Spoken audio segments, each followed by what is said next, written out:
guys, it's Darcy. I want to talk today a little bit about something that I've been thinking about a lot this week, which is examples. You'll have to forgive the sounds of my tiny children in the background because I failed to record this while they were napping. So, yeah. So I was listening to a podcast where they were talking about different kinds of examples and how you are an example to others and others are examples to you and things like that.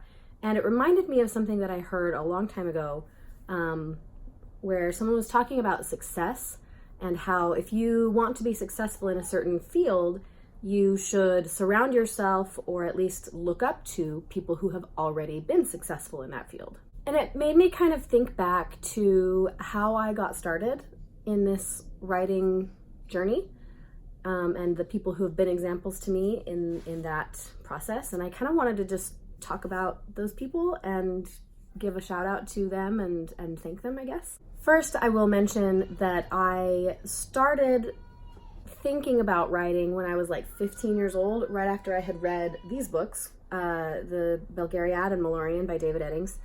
And I read something where he said anybody can write a fantasy book. It just takes, these 10 tropes, basically. And I was like, I could do that. So I started writing and like world building and creating and stuff, and went back to it a few days later and was like, this is terrible. So I threw it all away. I don't even know where it is. It's long gone. But that kind of stuck with me, and I kind of always wanted to write a book, but just didn't think I was good at it. I didn't think I had what it took. So many years later, I had my first child. I was married. I'd had a little bit more life experience. And a friend of mine, Amy, also known as LL Standage, she started this blog where she would post chapters of her work. And I was really enjoying it. And I thought to myself, Amy is awesome. If Amy can write a book, I could try. Amy had written a lot of books by that point. I think she was up to like 6 or 7 manuscripts by that point, all of which I really enjoyed. And so I was like, I should give this a shot. And to be clear, it wasn't like a, I can do it better than her kind of thing. Like, it was very much like an inspiring thing. Anyway, so Amy, thank you for being an inspiration to me and being kind of the kickstart that got me writing novels in the first place. So, and I remember the very moment when I wrote the first sentence of what would be my first manuscript. And I finished that first manuscript in like 5 or 6 months, I think. 5 months. So from there it was a matter of finding beta readers and people to give me feedback and get better. The next big thing came when Marika Niekamp read my very first super crappy novel, and firmly but lovingly said, this is not good. And I think I revised a little bit based on her suggestions, but mostly her encouragement was write something else, which I did, and went on to query it and got pretty good feedback actually, with the second novel, and went on to write 4 more, and I'm currently on the next one. So to Marika, I say thank you for giving me a kick in the pants that I needed very early on in my writing journey. I'm glad that it came early, because if I had not had that reality check then, it would have come later and it probably would have hurt more. It would have been harder to take. And so I feel like because I wasn't super entrenched in publishing and in writing yet, it was really good for me to have that very early on.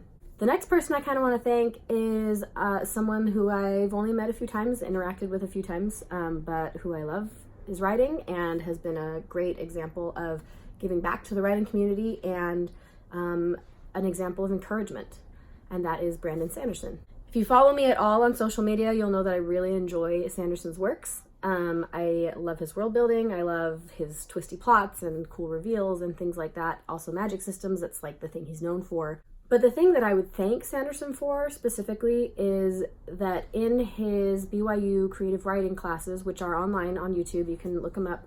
Camera Panda is the channel you want to look up on YouTube. In his creative writing classes, he almost always makes a point to say, it is possible. because creatives are often told that, you know, being a writer is not a valid career choice, or being an artist is not a valid career choice, or being an actor is not a valid career choice, right? You know, as creatives, we're constantly told to lower our expectations, and like, if you go out for auditions or you send out queries, like, don't expect anything in return. Like, you don't expect to be the next movie star. Which, yeah, like, I'm not gonna be the next J.K. Rowling, but what he says to his classes is, if you just keep writing, you can make money doing this. You can have a career, you can support yourself, maybe even support your family. And the way that he says it just makes it feel achievable. It's like it's not that far out of reach, which is something that I don't think a lot of people do, and I really appreciated. So Brandon Sanderson, thank you for being encouraging, for being realistic, and being honest. And lastly, I want to talk about V.E. Schwab, Victoria Schwab, who is another author who I've only met a few times, but she's extremely kind, very gracious, and super cool. And the thing she does that I greatly appreciate is how honest she is about her process and how difficult it is for her to even to do the thing that she loves. In fact, just today, she posted a screenshot of a tweet where someone was like, why do you kind of saying like, why do you have to share all the difficult parts? Like, I just want to focus on the finished product. And it blew my mind, first of all, because like, I love the honesty that she gives. Like, of course, creating is not easy, and we shouldn't expect it to be easy. And if you only want to know about the finished product, then don't follow her Twitter. So that made me a little bit upset. But I am super thankful for Victoria and her candidness and her honesty, because writing is not easy. It's not easy for anybody. And if you think it is, you're probably doing something wrong. Granted, some parts are easy. Some parts are easier for some than others.